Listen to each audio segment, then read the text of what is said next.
TD 5, donc corrigé de l'exercice numéro 1. Donc dans le premier exercice, on nous demande de mettre des nombres complexes sous forme algébrique, sous-entendu sous la forme A plus IB. Alors pour Z1, donc on a un produit, donc on va développer de la manière tout à fait classique. Donc 2 fois 3, ça nous fera 6. 2 fois moins 4, ça nous fait moins 8i. 3i multiplié par 3, ça nous fera 9i. Là, il faut faire attention, c'est 3i multiplié par moins 4i, donc ça nous donnera donc moins 12i au carré. Donc bien évidemment, il faut se rappeler que i au carré est égal à moins 1, ce qui va faire que moins 12i au carré va donner au final donc plus 12. Ensuite, on va regrouper les parties réelles, donc 6 plus 12, ça nous fait 18. Et pour les parties imaginaires, donc 9i moins 8i, ça nous fait 1i ou i tout simplement. Donc le résultat sera 18 plus i. Pour Z2, donc là on a le quotient de deux nombres complexes. Donc la méthode est toujours la même. Il faut absolument rendre complexe donc ce qu'il y a au dénominateur. Au dénominateur, nous avons 3 moins 2i. Et nous allons multiplier donc ce nombre par son complexe conjugué qui sera donc 3 plus 2i. Donc évidemment, pour que ça reste égal, il faut que je multiplie en bas et en haut, donc par 3 plus 2i. Et ensuite, on va développer, comme on l'a vu précédemment, donc 2 fois 3, 6. Ensuite, 2 fois 2, 4i. Alors, i multiplié par 3, ça nous fait 3i. Et i multiplié par 2i, ça nous fera 2i au carré. Et là, au dénominateur, on reconnaît une identité remarquable de la forme a moins b multiplié par a plus b. Et ça, c'est le développement donc de a au carré moins b au carré, avec a qui sera donc égal à 3 et le b qui sera égal à 2i. Donc je vais dire a au carré moins b au carré, c'est-à-dire 3 au carré, ça nous fait 9. Alors moins 2i au carré, il ne faut pas se tromper. Donc moins 2i, ça nous donnera donc comme carré moins 4, et moins 4, ça nous donnera plus 4. Donc 9 et 4, ça nous donnera 13 au dénominateur. Ensuite, on va séparer la partie réelle, donc 4 sur 13, et la partie imaginaire, donc 7 sur 13i.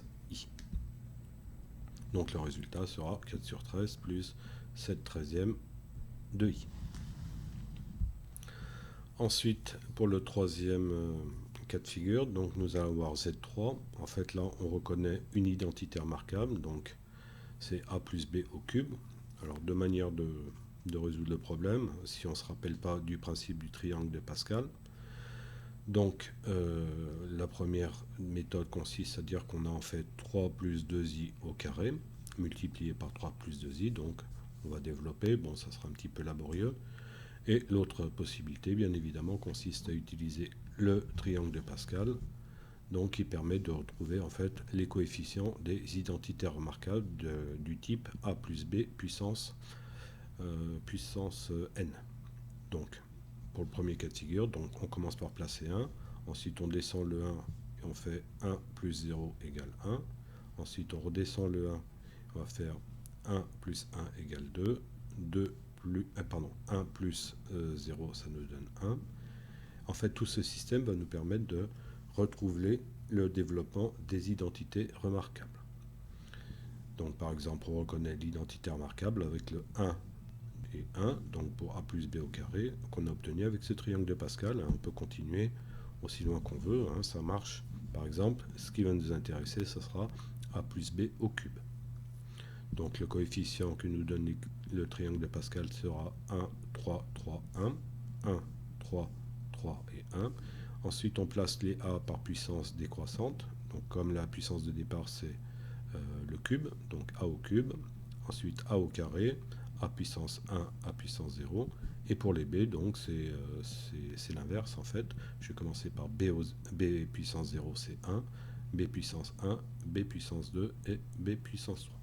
Donc c'est un moyen qui permet d'obtenir des identités remarquables, très simplement.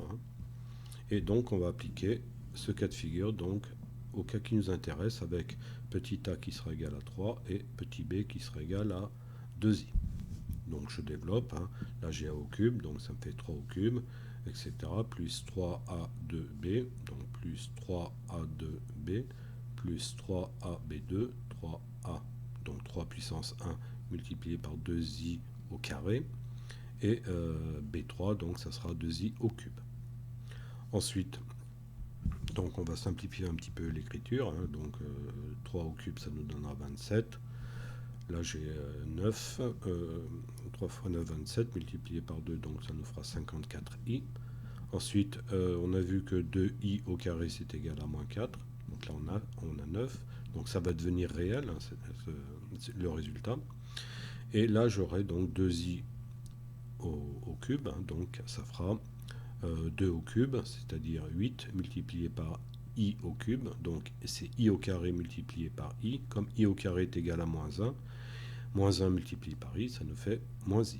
Donc ça fera 8 multiplié par moins i, donc 2i au cube sera égal à moins 8i. On va regrouper ensuite ce qui est réel et ce qui est imaginaire. Donc ce qui est réel, là j'ai 27, là j'ai 4 fois 9, 36, moins 36, donc 27 moins 36, ça nous donne moins 9. Et pour les parties imaginaires, donc 54i moins 8i, ça va nous donner donc 46i.